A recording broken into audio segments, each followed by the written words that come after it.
सो आज हम लोग स्टडी करने वाले हैं about ER model. So let's start. Basically, what is ER model? ER stands for Entity Relationship Model. So ER model जो होता है वो एक लॉजिकल रिप्रेजेंटेशन होता है. ठीक है, लाइक फॉर एग्जाम्पल मैं आपको बताती हूँ. जैसे कि हमें कोई वेबसाइट बनानी है कोई स्कूल की. ठीक है, तो हम क्या करेंगे कि पहले एक मतलब जो भी हमें जिस भी फर्म की या फिर स्कूल की वेबसाइट बनानी है तो हम लोग कम्युनिकेट करेंगे. जो भी मैनेजमेंट का बंदा है, मतलब जिसके लिए हमें वेबसाइट बनानी है, उससे हम कम्युनिकेट करेंगे. वो हमें बताएगा कि हमें ये चीज़ चाहिए वेबसाइट में, हमें डेटाबेस में ये चीज़ चाहिए.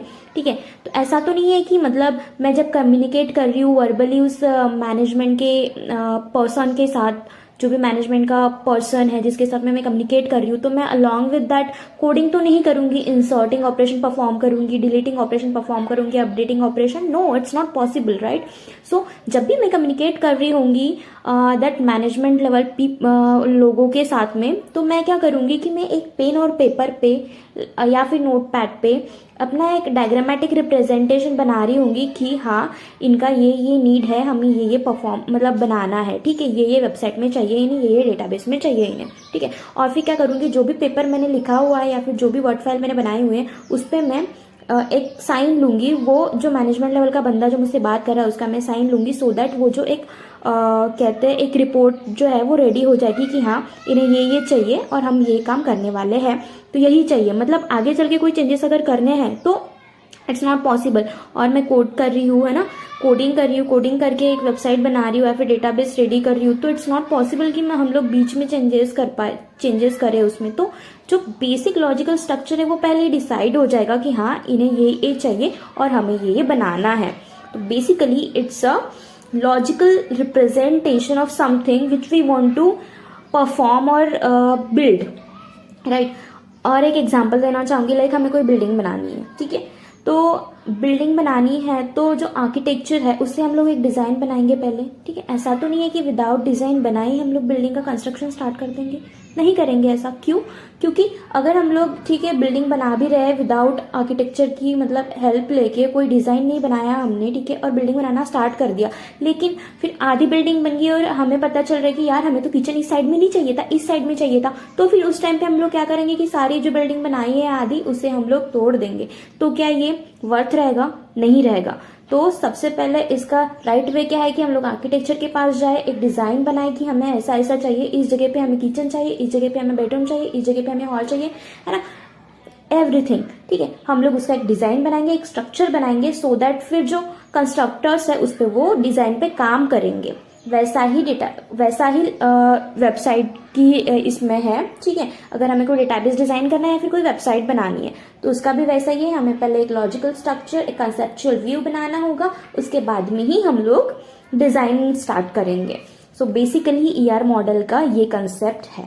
ठीक है, तो ये एक लॉजिकल रिप्रेजेंटेशन के लिए हमें हेल्प करता है. अब इसमें दो टर्म्स आ रही है, एक आ रही है एंटिटी एंड दूसरी आ रही है रिलेशनशिप. तो बेसिकली एंटिटी क्या होती है? Entity means any object that has physical existence. For example, let's say student is a object which has physical existence, right? तो अब student जो है उसकी कुछ characteristics होंगी, right? student जो है वो एक physical existence वाला person है. ठीक है, तो उसकी characteristics क्या हो सकती है? एज होती है स्टूडेंट्स की, नाम होता है, एड्रेस, फोन नंबर हो सकता है. ठीक है, तो these are the characteristics of student. तो बेसिकली एंटिटी जो है वो एक ऑब्जेक्ट है, कोई भी ऑब्जेक्ट जिसका फिजिकल एग्जिस्टेंस हो. ठीक है, और उसकी जो कैरेक्टरिस्टिक्स रहते हैं, जैसे हमने देखा age, name, address and phone number, उसे हम कहते हैं एट्रीब्यूट्स. ठीक है, student is an entity and age, name, address, phone numbers are the attributes of students. We can say characteristics of student. Okay, so basically an entity is an object or component of data represented as a rectangle in an ER diagram. तो ER diagram में जो entity है वो एक rectangular box में represent की जाती है और जो उसके attributes है, जो उसके characteristics है, वो oval shape में represent किए जाते हैं. ठीक है, तो होप आपको यहाँ तक समझ में आया होगा. तो हम आगे बढ़ते हैं. तो अभी स्टूडेंट है. ठीक है, स्टूडेंट एक एंटिटी है. ठीक है, और एक एंटिटी हम लोग ले लेते हैं कोर्स. ठीक है, तो स्टूडेंट एंड कोर्स क्या रिलेटेड है एक दूसरे से? हाँ, क्यों? क्योंकि स्टूडेंट कॉलेज में जाएगा तो वो क्या पढ़ेगा?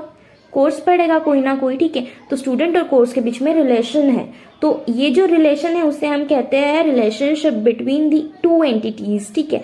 और जो रिलेशनशिप है दो एंटिटीज के बीच में, वो हम रिप्रेजेंट करते हैं डायमंड शेप से, ठीक है। The relationship between two entities is represented by the diamond shape. Okay, so basically इस वीडियो में आपको समझ में आया होगा what is entity, what are attributes and what is the concept of ER model, ठीक है। तो बेसिकली ईआर मॉडल का यही कंसेप्ट होता है, एक लॉजिकल रिप्रेजेंटेशन के लिए ईआर मॉडल यूज किया जाता है, ठीक है। आगे की वीडियो में हम देख रहे होंगे what is attribute and attributes के कुछ टाइप्स है वो हम देख रहे होंगे।